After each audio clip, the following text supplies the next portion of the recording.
Hola amigos, bienvenidos al 14º episodio del desarrollo de un juego de rol 2D en Java.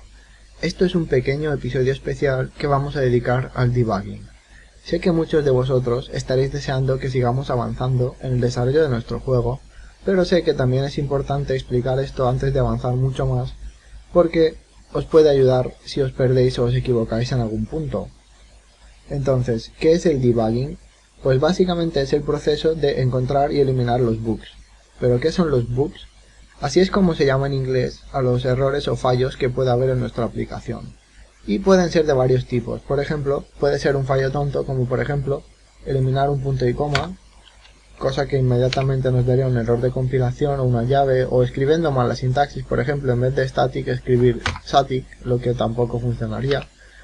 Este tipo de errores no son muy importantes, ya que el compilador enseguida nos señalará dónde están, concretamente en qué clase, en qué columna y en qué fila del texto se encuentran. Incluso puede que nos diga qué es lo que ha pasado. Nos hemos dejado un punto y coma, nos hemos dejado una llave, lo que sea. Otro tipo de error común es, por ejemplo, crear un byte y darle un valor que no puede tener. Por ejemplo, el byte solo puede tener valores entre menos 128 hasta 127 positivo. Si le damos un valor de 200, tendremos un error de compilación. Estos bugs también son sencillos, ya que nos lo contará el propio compilador, nos dirá qué ha pasado. Pero luego entramos en un territorio más incómodo, que es el de los bugs que hemos creado nosotros mismos, porque nuestra lógica del programa no es correcta. Hemos hecho algo que no funciona como nosotros esperábamos o pensábamos que lo iba a hacer. Y estos son los peores bugs, porque el compilador no nos puede decir nada. El programa funciona correctamente y somos nosotros mismos los que debemos encontrar el fallo. Entonces, en este episodio, para jugar un poco con esto, lo que he hecho es romper el juego a propósito. He ido a una parte del código y he cambiado un carácter por otro. Y esto ha provocado que el juego se rompa. Os lo enseño. Voy a ejecutar. Y como veis, se nos muestra una pantalla gris o vacía. Y os aseguro que no he borrado ningún fragmento importante ni he comentado nada. Simplemente he cambiado un carácter por otro. Entonces la gracia va a ser hacer un pequeño juego de buscar este error con vosotros para enseñaros cómo hacer un debugging efectivo. Normalmente Eclipse, como muchos otros entornos de desarrollo, tiene integradas herramientas para hacer debugging, pero yo no voy a usarlas. Voy a hacerlo, digamos, a la vieja escuela, a la forma clásica, a mano. Lo bueno de hacerlo así es que este método nos funcionará independientemente del programa que utilicemos, incluso como si estamos escribiendo en un editor de texto plano, con lo cual nos puede funcionar en cualquier tipo de plataforma que estemos escribiendo nuestro código. Incluso os diré que este método funcionaría con otros lenguajes de programación, ya que al final la programación, quitando cosas específicas como la sintaxis, es bastante general, en el sentido de que siempre tenemos variables, métodos, bucles, condiciones y todas estas estructuras comunes a muchos lenguajes o casi todos los lenguajes de programación. Bien, entonces en primer lugar lo que voy a hacer es reducir un poco el tamaño de la ventana, ya que vamos a usar principalmente la consola para hacer debugging. Lo que me lleva a deciros cuál será nuestra arma definitiva para cazar bugs. Y es, vamos a escribirlo, bueno, es esto. System.out.println, que estaréis pensando que básicamente es el método que escribe cosas en la consola. ¿Y esto cómo puede ser una herramienta o un arma efectiva de debugging? Pues bien, os lo enseñaré. Vamos a borrar esto de aquí. Bueno, como veis ejecutamos y eso es, no pasa nada. Hay en algún punto un error. Entonces el debugging consiste en ir poniendo puntos de referencia o puntos de control para ver hasta dónde se ejecuta nuestro código y dónde falla. Porque como ya sabréis, el código se va ejecutando secuencialmente desde arriba hacia abajo. Y el que nuestro programa esté fallando significa que en algún punto nuestro código no ejecuta correctamente o no pasa de una cierta zona. Entonces vamos a ver qué pasa. En primer lugar, lo que sabemos es que cualquier aplicación de Java empieza a ejecutarse desde el método main, es decir, desde aquí. Y además, probablemente el error no esté aquí porque nuestra aplicación se ejecuta mal, pero funciona y no da excepciones. Entonces en el método main simplemente hemos creado una instancia de juego y lo hemos iniciado con el método inicial. Así que vamos al método inicial, que está aquí. En este método colocamos el booleano en funcionamiento verdadero e iniciamos el segundo thread. Esto hay que ver si funciona o no funciona. Y la forma más fácil de averiguarlo es ir al método que ejecuta el segundo thread, que es el método run. Así que vamos a escribir un system.out.println y vamos a escribir dentro de run. Ejecutamos y efectivamente veis que en la consola aparece, es decir, llegamos a entrar en el método run. Bien, vale, podemos borrarlo. Os recomiendo que vayáis borrando para no llenar de basura el código, porque esto, como os demostraré casi al final del episodio, puede tener graves impactos en el rendimiento. Bien, a continuación, ¿qué estamos haciendo en el método run? Asignar valores a variables, nada importante. Es muy difícil que algo de esto falle, porque en el 90% de los casos, si nos equivocamos asignando una variable, el compilador ya nos avisaría, a no ser que estemos haciendo alguna operación lógica o matemática que pueda darnos un fallo, pero aquí no es el caso, ¿de acuerdo? Entonces, la primera estructura importante que encontramos en run es el bucle principal que ejecuta todo nuestro juego. Vamos a ver si este bucle llega a funcionar o no.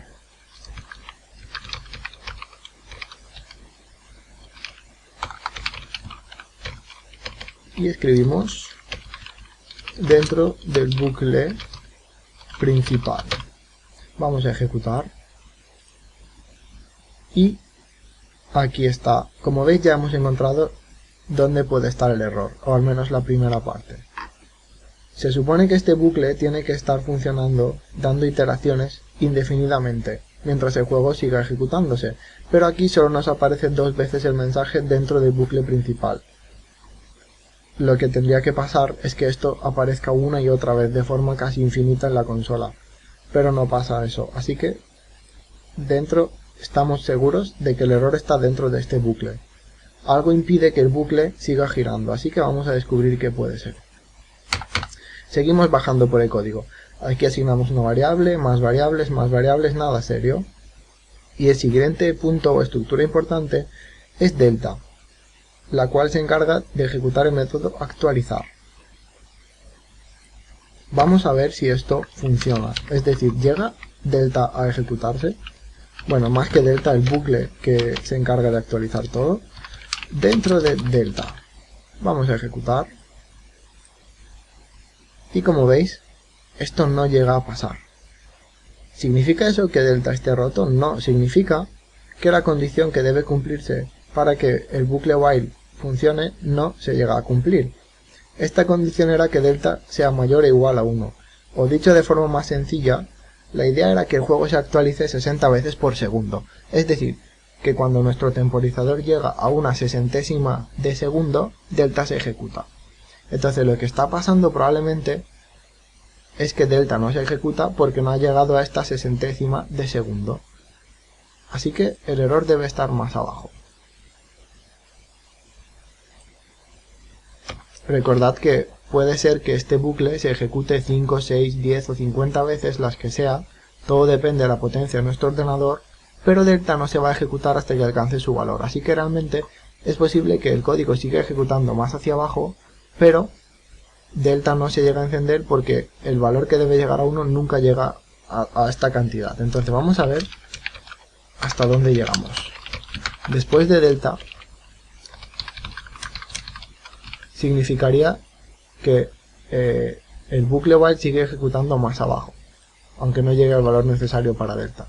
Sí, como veis, esto sucede 2 veces. Probablemente por eso delta no se llega a ejecutar, porque el bucle da 2 vueltas, pero en el proceso no llega a acumular la cantidad de tiempo necesaria para que delta salte. Así que vamos a seguir más abajo. El siguiente punto importante del código es el método mostrar, el cual se encarga de dibujar gráficos en pantalla. Vamos a ver si esto llega a suceder, aunque evidentemente no va a pasar, porque ya ejecutando el juego sabemos que no aparece nada en pantalla. Pero imaginemos que no lo sabemos. Vamos a demostrarlo. Y aquí llega la parte interesante. Se supone que ejecutamos el método una vez, pero no otra. ¿Cómo puede ser que estemos ejecutando este método si aquí no aparece nada? Y hemos encontrado otra cosa muy interesante. Mostrar se ha ejecutado una vez, pero no otra vez. Así que todo este bucle se estaba ejecutando antes hasta 2 veces, pero mostrar solo se ha ejecutado una vez. Lo que significa que la segunda vez que el bucle llega al método mostrar, algo falla. Pero el programa no ha tenido una excepción ni se ha colgado, lo que significa que sigue en marcha. Así que el método mostrar lo está reteniendo, porque hasta que no se ejecute el método mostrar, no pasamos a la siguiente línea, que sería esta. Por lo tanto, debemos estudiar qué pasa con el método mostrar. Entonces, al llamar al método mostrar, básicamente lo que estamos haciendo es ejecutar el código que lo contiene. Y esto, recordad, estaba en la clase pantalla. Vamos a abrirla. De acuerdo. Aquí estamos, en pantalla. Busquemos nuestro método mostrar. Está aquí. Esto es lo que se ejecuta y da algún tipo de fallo. Así que vamos a escribir en primer lugar esto. Llegamos a entrar si quiero en el método. Vamos a ejecutar. Y como veis, parece ser que lo hemos ejecutado una vez, pero no una segunda vez. Definitivamente hay algo aquí que falla, ya que este método debe ejecutarse indefinidamente, 60 veces... No, mentira. Se ejecutaba el método de actualizar 60 veces por segundo. Este método en realidad tiene que ejecutarse a toda la velocidad que pueda nuestro ordenador manejarlo. Así que vamos a ver qué ha pasado. Primera estructura importante, el bucle for de la Y.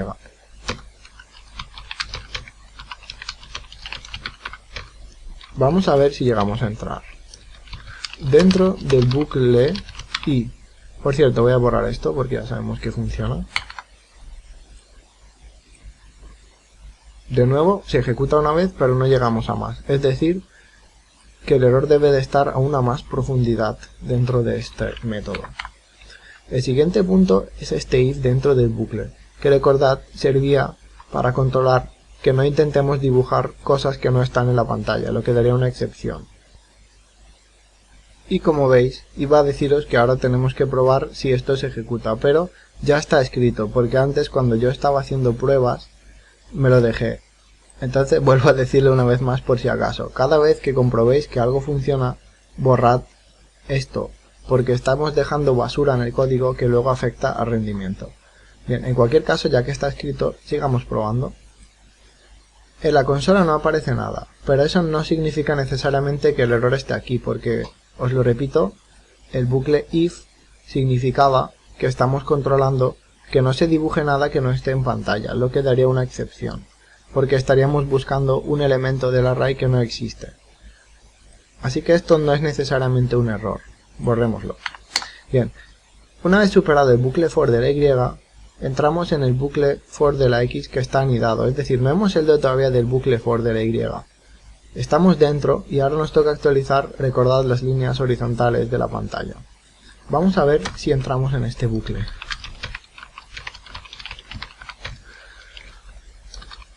Dentro de X. Bueno, vamos a escribirlo del for X para tenerlo más claro. Ejecutamos. Y aquí ya las cosas empiezan a cambiar. Como veis, aquí la ejecución no se traba, es continua. Todo el rato se nos está actualizando, lo que significa que este bucle está funcionando. Pero aquí hay algo sospechoso, y es que no sabemos exactamente cuántas veces se está ejecutando. No de esta manera, así que vamos a hacer una cosita un poco más elaborada. Vamos a escribir aquí X más una barra más el ancho. Recordad, X tiene que funcionar mientras sea menor que ancho. Probablemente en este punto algunos de vosotros, los más ágiles, habéis visto dónde está el error, pero vamos a seguir igualmente para demostrarlo. Bien, como veis, se supone que X debe funcionar hasta cumplir el ancho y luego Y pasará al siguiente valor y volverá a subir esto, pero no sucede. X nunca debería pasar de 400, pero ya veis que ha alcanzado unas cifras astronómicas a estas alturas. Entonces, definitivamente, aquí está el error. El bucle for no funciona correctamente. Se queda ejecutándose hasta el infinito y por eso el método mostrar nunca deja pasar a la siguiente parte del código en la clase principal del juego .java. Entonces, Comprobamos la condición y efectivamente aquí está el error. Estamos operando en el bucle for con la x, pero aquí en vez de x menor que ancho, se nos ha colado un y menor que ancho. Y esto es el típico error tonto que nos sucede cuando pensamos que es mucho esfuerzo escribir todo esto de nuevo. Así que hacemos un copiar y pegar abajo y cambiamos las y por x's. Y no es difícil que una y se nos olvide y la dejemos en vez de poner una x, que es lo que deberíamos haber hecho. Por lo tanto, hemos creado un error en el juego por un despiste nuestro. Ahora que hemos cambiado esta y por una x, el juego debería volver a funcionar de forma normal. Entonces, aquí veis que ha pasado algo, porque todo funciona correctamente, pero solo alcanzamos 2 frames por segundo y las actualizaciones se han disparado, porque debería funcionar a 60 veces por segundo la actualización de forma fija, pero está muy alta y los frames por segundo solo llegan a 2, lo cual es penoso. Entonces si nos intentamos mover veréis que todo va a saltos, porque solo se está actualizando 2 veces por segundo la imagen. Vamos a cerrar y vamos a seguir pensando qué es lo que puede haber sucedido. Y aquí probablemente os extrañéis de la tontería que lo está causando. Y es esto. ¿Puede ser que esta tontería esté haciendo tal estrago? Pues ahora mismo lo veremos. Y como veis todo vuelve a funcionar con normalidad. Solo el hecho de tener un sistema OutPrintLine dentro del bucle ha causado que nuestro ordenador se sature de tal manera que no pueda ni siquiera mostrar las actualizaciones por segundo ni los frames de forma correcta. Esto sucede a veces, es un poco aleatorio. Pasa mucho cuando usamos el sistema OutPrintLine. Puede suceder que haya una bajada notable, pero no tan importante, o puede suceder como lo que me ha pasado a mí. Hemos tenido una bajada drástica en el rendimiento, lo cual nos enseña una lección importante. En este caso, en este juego en concreto, aunque puede ser que suceda en muchos otros juegos que utilicen este mecanismo, estos dos bucles for y este método es lo que ejecuta gran parte del juego. Probablemente el 80 o el 90% del juego se ejecuta por este código. Esto es lo que consume casi todos los recursos necesarios para que el juego funcione. Y esto se está ejecutando el 100% del tiempo prácticamente que el juego está funcionando. ¿Qué quiere decir esto? Que esta parte del código es muy importante, casi la más importante. Por lo tanto, cuanto más eficiente sea, mejor irá el juego a más velocidad. ¿Y qué quiere decir que tiene que ser eficiente? Quiere decir que no debemos dejar ninguna línea que no sea estrictamente necesaria, que si podemos hacer algo con 2 líneas, lo hagamos en vez de con 10, por ejemplo, que no pongamos métodos innecesarios ni cálculos difíciles. Es decir, debemos centrarnos en conseguir la máxima agilidad posible en este sector, porque es importante que nuestro juego funcione bien. Y con esto os he demostrado cómo podemos hacer un debugging a mano usando las impresiones de la consola. Por cierto, antes de nada, que no se me olvide, colocar de nuevo la resolución como la teníamos. Aunque como ya os expliqué, esto lo podéis dejar a vuestro gusto, porque puede ser que 800 x 600 no permita que vuestro ordenador funcione muy bien si es un poco antiguo. Así que podemos bajar la resolución por ahora. Pero, como veis, todo funciona perfectamente de nuevo. Y bien, con esto podemos dar por acabado este episodio. Espero que os haya parecido entretenido, aunque, como ya os he dicho al principio, supongo que muchos de vosotros desearéis continuar adelante con el juego. Pero me parecía importante hacer este episodio porque ya he visto en los comentarios a personas que tienen problemas para hacer que el juego funcione en ocasiones. Y esto es una manera útil de que vosotros mismos podáis cazar los fallos de vuestro código, porque al final eso nos ayuda también a entender mejor el juego, porque a medida que vamos analizando nuestro código y corrigiéndolo, vamos aprendiendo mejor cómo funciona nuestra aplicación y cuáles son los puntos más importantes. Y esto además, personalmente a mí, me da mucha satisfacción cuando encuentro una parte que está rompiendo o molestando en la ejecución del código y la corrijo yo mismo. Es la satisfacción de haber resuelto el misterio. Y espero que a vosotros os pase lo mismo, así que a partir de ahora si tenéis algún problema os animo a que intentéis hacer esto para ver si descubrís qué ha pasado. Y esto ha sido todo por el episodio de hoy. Si os ha gustado, dadle a like y suscribiros si os interesa seguir viendo estos episodios en la creación de nuestro juego de rol 2D. Hasta la próxima.